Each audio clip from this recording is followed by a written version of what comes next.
Hello, Clear Cut family. Thank you for tuning in to episode 39. I'm Grayson, and this is your I'm Tyke. other host. I don't know what just happened Tyke. with my chair. We'll get together by episode 50.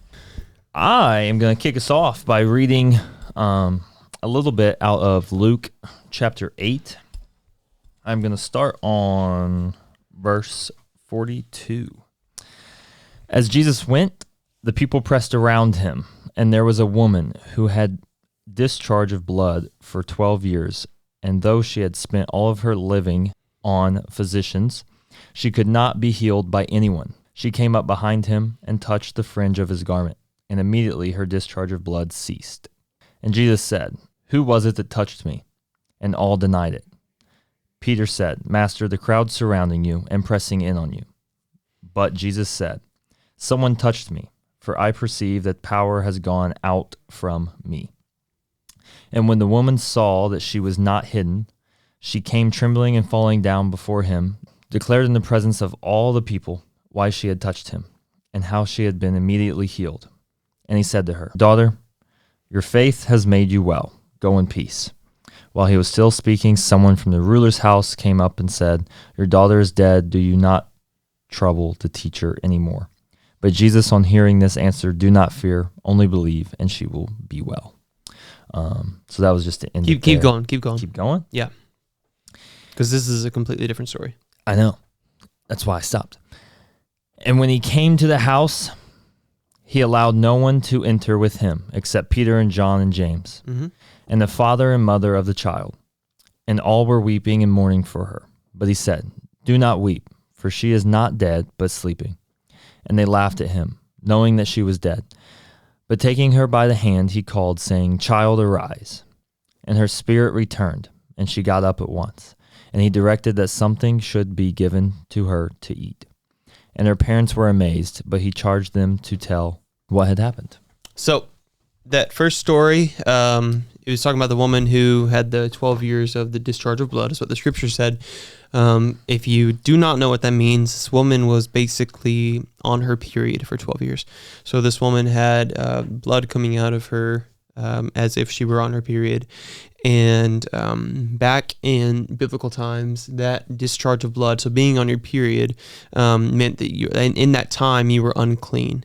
You couldn't be touched.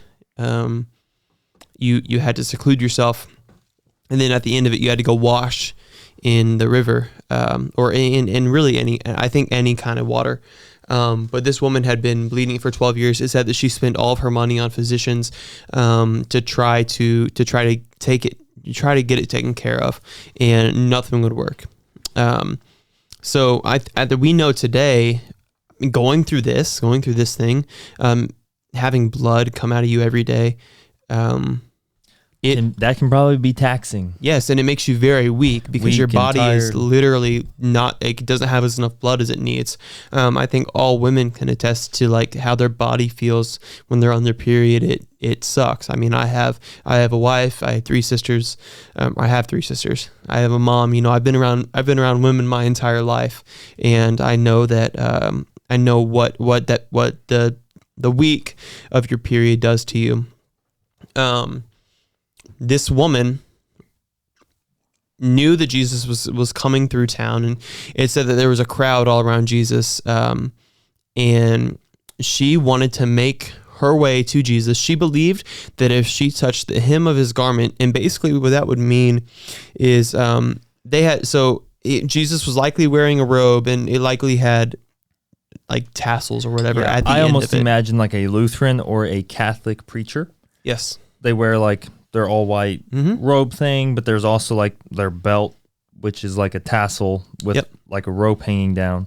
That's what I imagine that she touched. What I believe that the woman believed was that even if she were to grab a strand of any piece of clothing of his, that she would be healed.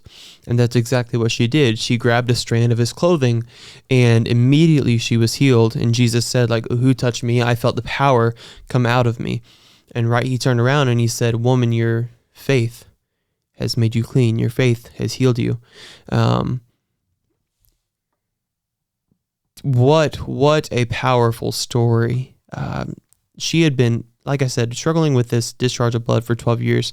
And she truly believed that just a touch of this man's clothing would heal her. And it did. We have the story of Jesus healing the boy who has seizures, and the disciples couldn't heal the boy. They were praying over him, trying to heal him. They couldn't do it, and then Jesus came and he healed them. He healed the boy, and the disciples asked, like, "What? Why couldn't we heal him? Like, we were praying too." And he said, "With the faith of a mustard seed, you can move mountains." Right? And this is just another testament of a person's faith. This woman had so much faith in this decision that she was making, that the faith healed her. Not Jesus did heal her, but Jesus didn't put his hands on her and heal her. Her faith is what healed her. She had faith that Jesus could heal her. Why do you think Jesus stopped? She was already healed. Mm-hmm. Why do you think he turned around, stopped what he was doing, right? Like, let me get all this out. Mm-hmm. It's almost like what we should do, correct? We should go out of our way, like we're going to Walmart or we're going to dinner to eat or to grocery shop or to buy clothes. But we're supposed to go out of our way if the situation presents itself and share the gospel, share our story, share our testimony, right? But this girl was already healed. I'm sure the second it happened, she knew she was healed. Yep. Right? I'm sure she felt it. So why stop going where you're going and go back? Because it's not like he came back to heal her. Right. She was already good. She already had the faith. Mm-hmm. What's your take on that? So I believe that he stopped because he felt the power come out of him. But I believe that he stopped and had that conversation and told her so that she would know and the crowd would know what truly heals a person. Because it wasn't the tassel. Right. It wasn't the tassel. And honestly, it wasn't.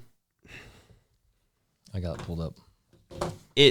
Like I said earlier, it wasn't that Jesus laid hands on her.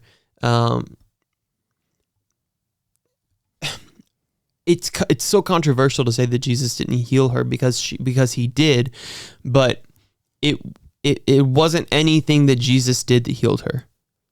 So many, like, you have so many people coming to Jesus in the Bible, wanting healing, and sometimes it didn't necessarily happen because, one, it wasn't the will of the Father, but two, the person didn't necessarily have faith that the person would be healed. I think that's the problem today. Like, so many people are praying for people to be healed, even for people to be raised from the dead, but they don't truly have faith that Jesus can do it. They don't truly have faith that God is going to heal that person, that God is going to raise that person from the dead. But like Jesus said to the disciples, all you need is the faith of a mustard seed and you can move mountains, right? This woman had the faith that just touching the hem of the garment would heal her. If we had that amount of faith that just touching the hem of Jesus's garment would heal us, would heal the people that we're trying to pray over, I believe that if it is the will of God, that it would happen. But to answer your question, Jesus stopped because he wanted to let her know. He wanted to let the crowd know that it was her faith that healed her. Yeah, not the tassel. Yes. Daughter, your faith has made you go well. Mm-hmm. Sorry. Daughter, your faith has made you well. Go in peace. Yes. And so this go, right, I haven't necessarily read the Greek or read the Hebrew in this passage. I'm sure it doesn't mean go home. Yeah, because she had to go clean. She had to go to the priest, and because, of course, the priests in the area knew that she was unclean. So she had to go present herself in front of the priest so they could examine her and say that she was clean, and she would have to go wash because all women had to go wash after they had gotten off their period back in the day. So he was saying, like, go, like, I bless you with peace right now. Yeah, I think it's important from the standpoint that we looked at it a little bit, is just the slight change of your plans. Yeah. Our plans could be worth someone's eternity if you just stop and accept that awkward moment from people. Mm-hmm. Could be worth their salvation. Yeah. Yeah. And that is It's a heavy burden. It's a crazy burden, but it is such an important burden that I think we ought to carry as Christians. It's our main thing we ought to be doing on this earth. So going and main making point there disciples for of all you. nations. Whatever you are doing, do it in a way to honor God. Yes. Everything that we do should honor God. I've heard it said that God does care what you do in public, but God cares more about what you do in private. If like God hears not just the conversations you have in public, but also the conversations you may have with yourself or the thoughts you may have in private. That's what He cares about. So go and pray over these people out in public. Go and tell people about Jesus, but also keep in mind that what you do in private, it matters to God. I think about this woman. It's almost judged more, Yeah. right? Because I think that's your true self. Yeah. We can put on a facade. We can put on a face and put on an act and go out in public and be these high and mighty Christians. Which I think to an extent you should, right? And if someone asks you, I've heard it numerous times, if someone asks you, are you that way at home or are you that way in your head? And it's like, well, no, it's easier for the devil to enter your brain, I think, than it is your actions. It's just your brain can determine your actions sometimes. Yeah. But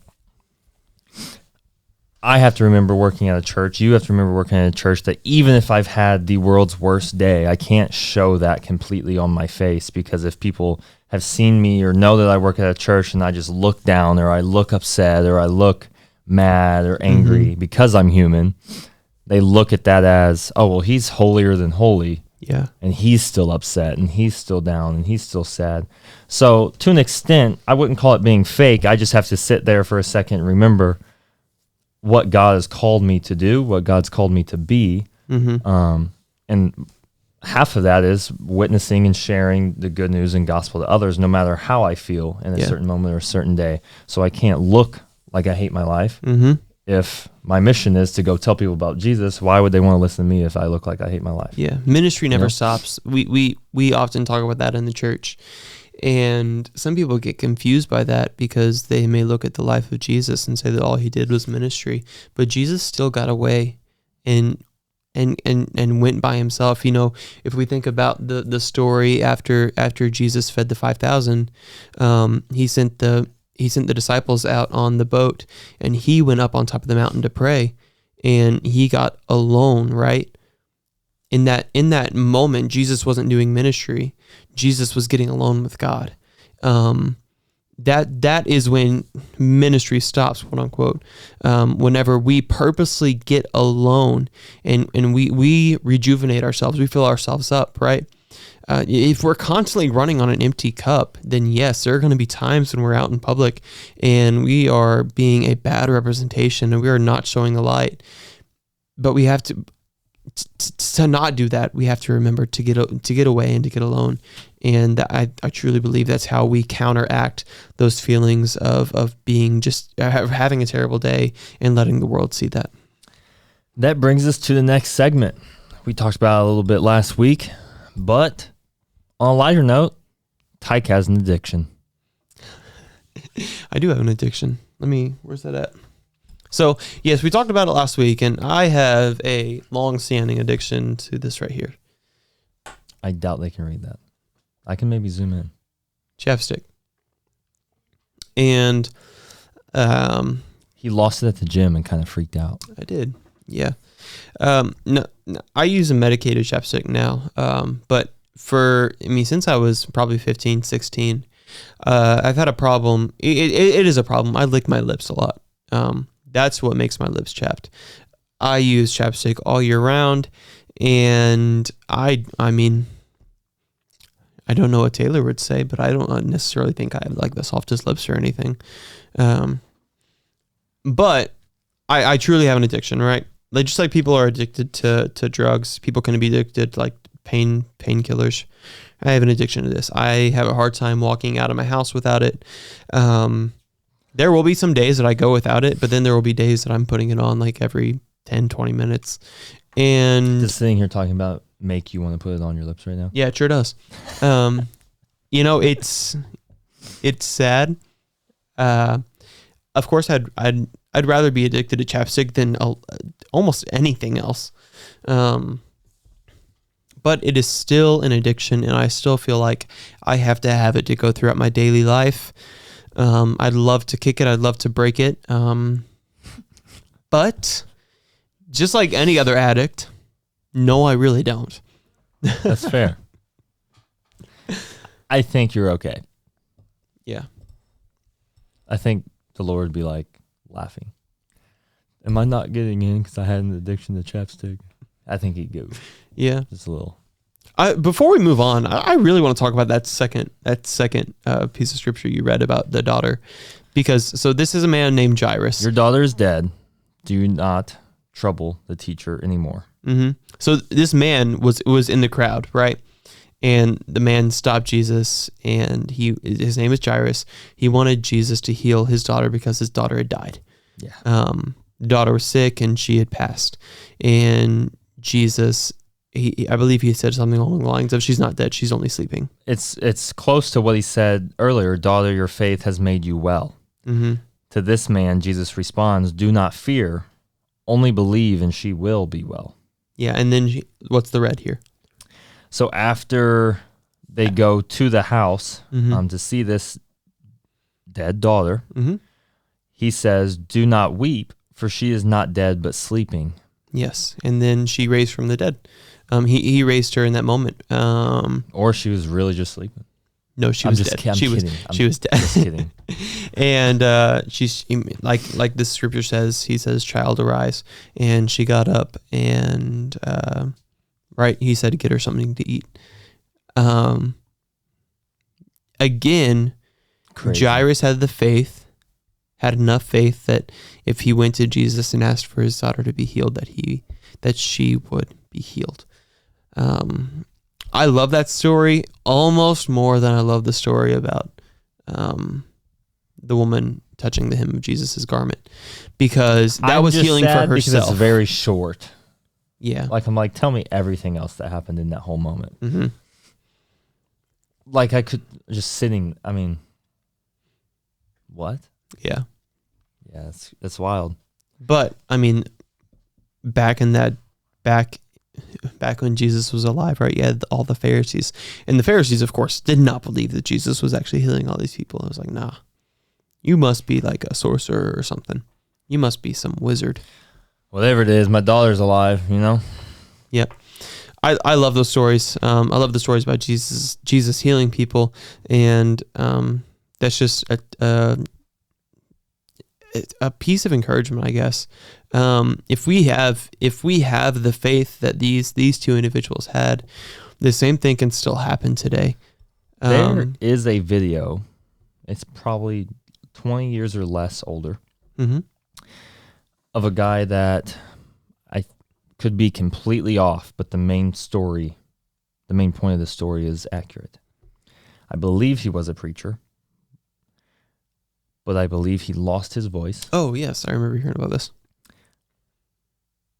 And I think when I say lost his voice, like he had to really push vocally to get out just a little bit of sound, like to really get out any sound. So I'm sure the sound guy had him like all the way up as possible, and he was really struggling to get through an hour of a sermon.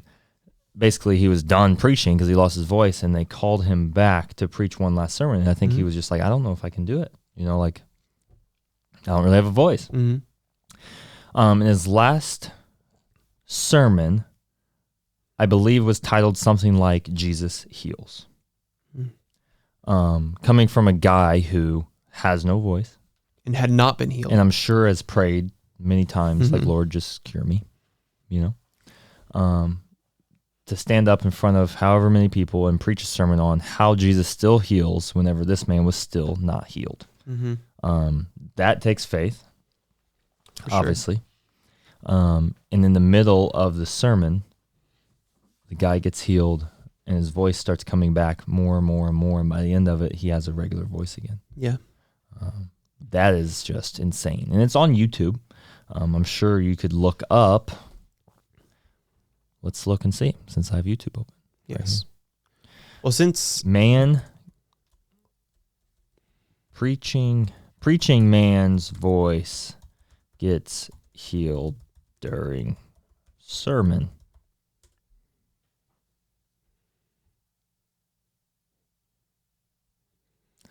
Man had permanent vocal cord damage. I think this is it, but I don't think there's a video of it. I think it's just audio. But this is probably a podcast about him or something. But yeah, there's definitely videos about Probably it. that one right there. Yeah. Experiencing God's healing Oh, that's only 2 years old. hand. I don't know. Maybe it was only 2 years ago. I don't know. I don't remember the guy's name. Go up. What's this one right here? Down. It is this guy. Dwayne Because that's Miller the video I saw with no visual. Mm-hmm. So yeah, if you just search Experiencing God's Healing Hand, Dwayne Miller, Yeah. Duane, it should come up. Yep. Absolutely amazing. Mm-hmm. On to segment 3. On to segment 3. Let's talk about our week. Yours sucked. I mean, it did. It was just the end of the week that was bad. How was your week, though, Grayson? It was your first week back in the gym. How you feeling? I feel good. I feel tired. We didn't wake up as early this morning to go to the gym as we did last week. Not as awake. Yeah. I don't think anything out of the ordinary happened. We had our last freshman basketball game. Yes. So I am officially Not been a coach for a year, Yeah. you know? And I really don't think anything else has happened. My daughter is still crawling. She had some eggs this morning. Ooh, Yep. She wouldn't eat She for her likes mom. them. I walked in, cooked her eggs and pancakes. She ate it. man. Dad's the GOAT. How does that make Hannah upset? Like, does she get upset about that? I'm sure. I know I would. But I get upset about everything, right? Like she lays on everybody around. But like if I sit there and watch TV and put her on my lap, she doesn't want to lay there. I'm just like, whatever. Yeah. That's probably the one thing that makes me the most mad. Like if I'm with I her, really she hope wants to play. my child likes to cuddle, man. Yeah, ours doesn't anymore. At I night, really hope so. I guess you could say. Maybe when she gets older, she'll I want think to. so. Because as a baby, like she really always fell asleep on her chest and stuff. But now Mhm. she's just so antsy. She wants to crawl. She wants to move. Mm-hmm. I think when she's like a toddler, she'll be more lovey. She's hyped up on formula. Yeah. That's really it. Nothing crazy. It was a quick week for some reason. It was a busy week. Yeah. There was a lot. I felt like there was a lot of stuff to get done at work last week. And not And- much time to do it. Yeah. Well, we had an all morning meeting on Tuesday, and so we did not have 3 to 4 hours of time to work. And then noon is lunchtime, period. Yeah. Like not changing my life for anybody Yeah. at 12 o'clock. And we had a guys' lunch on Tuesday. Yeah. We had a guy's lunch plus a girl. Yeah. Kayla. I said the name so my wife wasn't confused Yeah. when she watches this. Like who was the girl? But yeah, it was a guy's lunch. And then Yeah. Kayla came, so I guess she's one of the guys. Yeah. So Grayson. It was a guy's lunch, then Jared showed up. Yeah. Yeah. Yeah. So my weekend was very eventful. Saturday, I went and watched the first 3 episodes of season 4 of The Chosen Saturday morning, and there So may the be movie some. theater played all 3 episodes? Yes, That's a long time. they're playing all 8 episodes this year. Like, so I How went and watched long the is first 3 3. episodes? I was there for 3 hours. That's a little much. 3 3 hours? I mean, it was 10. Star Wars 10 is to like noon 3 or hours. 10 to 1, but there was an intermission. That's good. It was only 5 minutes though, so it could have been more, but it was fine. I mean, it's not horrible, but that just seems like a long time. It is a long time. And I want to talk about that real quick, because there are probably some listeners, some viewers that just completely hate The Chosen. I know there are a lot of people online that do. Dallas Jenkins, the creator of The Chosen, has said, he's on record of saying that the reason The Chosen was made was for the people who don't necessarily have access to a Bible. That's how come you can download the Chosen app on your phone and your TV and watch The Chosen for free. And The Chosen has been put into so many different languages so that people who, like I said, cannot access the Bible, but may have access to some sort of streaming service at all, maybe like a DVD they can put into their TV, so they can watch it. The Chosen wasn't necessarily made for Christians; it was made for the lost. So there are some things within The Chosen that are not biblically accurate, but Dallas, I think, is on record of saying that, because let's be completely real. People would not go, or people would not watch. It's planning to be like an 8-season series or an 8-season show. People would not watch an 8-season show that was just about the Bible, because you can read it in a much quicker time frame. Right? I think about like The Passion of the Christ. That's a very, very long movie, and I bet there are a lot of people who have watched it and have fallen asleep during the movie. The reason that there are theatrical moments within The Chosen is to keep people engaged and to keep people wanting to come back and to learn more about Jesus. At the end of the day, it's still a movie. Yep. He's not coming out saying this is the Bible. Yep. That I know of. Yep. I'd say it's saved a lot of people. For sure. So. Yep. And then that evening, we had a birthday party for my niece, and it was on her first birthday. She is now 1 year old, and they are currently in Disney World. That's so awesome. Ours is not going to be that cool for Maya. She will not be in Disney World. But we have an awesome birthday party planned for her that you probably have an invite to. Yeah. It's going to be like a 50s diner vibe with like vintage cars. Sweet. It's going to be pretty cool. And she's going to enjoy the heck out of it because she loves 50s themed diner cars. Yeah, she talks about it all the time. That's my thing. Like my biggest problem with my no way. Huge announcement. Dad Gang came out with beanies. Dang. Man, I'm gonna be poorer. My biggest problem with my sister and her husband taking the baby to Disney, and it's not really them. It's my brother-in-law's parents. I wanted to take them. She's not gonna remember anything from this trip. Yeah, that's sad. She's one. $35.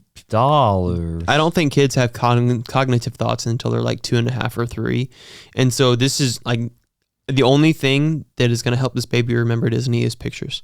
So I don't necessarily enjoy that, but that's just my take. And then we had, this is going to be kind of funny. Corduroy. I don't know how to spell it. So. We had church on Sunday. That was like normal. And then Sunday afternoon, I took my wife and I took our dog over to my mom's house to play with my mom's dogs. And we had a good time. My dog and my mom's dog, Axel, really like to play with each other. And then Sunday evening, he got out of the fence and he got hit by a car and he passed. So we had our young adults worship experience last night. We filmed this on Monday, by the way. I know you're seeing it later on in the week. But I got the call right before the service started, and that was very, very, very difficult to make it through that service. Like we filmed the podcast on it this morning, and I'll be honest, I took notes last night, but I could not think about anything else but Axel. And I know that right now my family is hurting, my mom and my sister. I have 3 sisters, like I said earlier, but only my mom and one of my sisters still live at home. They're hurting a lot. I'd appreciate your prayers. They'd appreciate your prayers. My mom is going to watch this episode, and Mom, I love you, and I'm praying for you. And this dog liked to get out of the fence a lot. We had always said that one of these days he is going to get hit. We never expected this to happen, of course, but he liked to run, and I like to think that now he's just running for like all eternity. And I am sad. I have found in my life that I get more sad when other people are sad. Yeah. Like I don't necessarily experience a lot of sadness, but other people's experiencing sadness makes me sad. So, conversations with my family are hard about it because, like my mom and my sister, because they're sad. They're very sad. They're heartbroken. But somehow, in some way, God is going to use this for His good and for His glory through someone. I don't know if it's going to be through my mom or my sister, maybe even through me. But I know that God's hand and God's favor has not left us, and that there is a time for mourning, but joy will come, and I'm very much looking forward to that joy. And there is a great song that I recommend you listen to. I figured he'd say that. And I would also recommend not looking it up on Apple Music or Spotify. I would recommend going to YouTube and looking for the live video of it. It is a very cool scene. It's really not the coolest scene, but it's colored very well. It just looks really good. And it is called Joy in the Morning. It is Torrin Wells. In Elevation Worship. Is it Elevation Worship or is it just the girl from Elevation? No, it's Elevation. Elevation Worship and Torrin Wells. It is a must listen. You should definitely jam out in your car. If it starts off slow, just give it a second. Yeah. It is a phenomenal song. It is so good. It makes me want to listen to it right now. I absolutely love that song. If we don't sing that within the year of 2024, I'll be church shopping. Be quiet. Just kidding. But we should really sing that. Pastor Chris, Pastor Kevin, if you're watching, he was lying. I'm sure they were watching. He's a dirty sinner. I'm sure they're watching our podcast.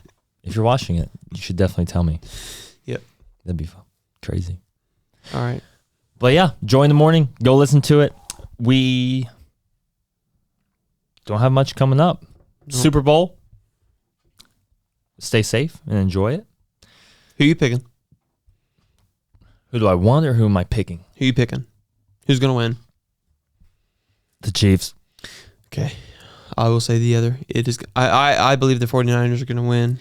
I will be shocked if the Chiefs win, just with how their whole season has been. Yeah. But it is playoff time, and it is playoff Chiefs, I guess. Kelsey can't lose, golly. You got Taylor up there. The Chiefs are entering into the realm that the Patriots were in at the end of their in the middle of their run, where everyone begins to hate them, and I am aboard that train. I hope you join me. Love y'all. We'll see y'all later.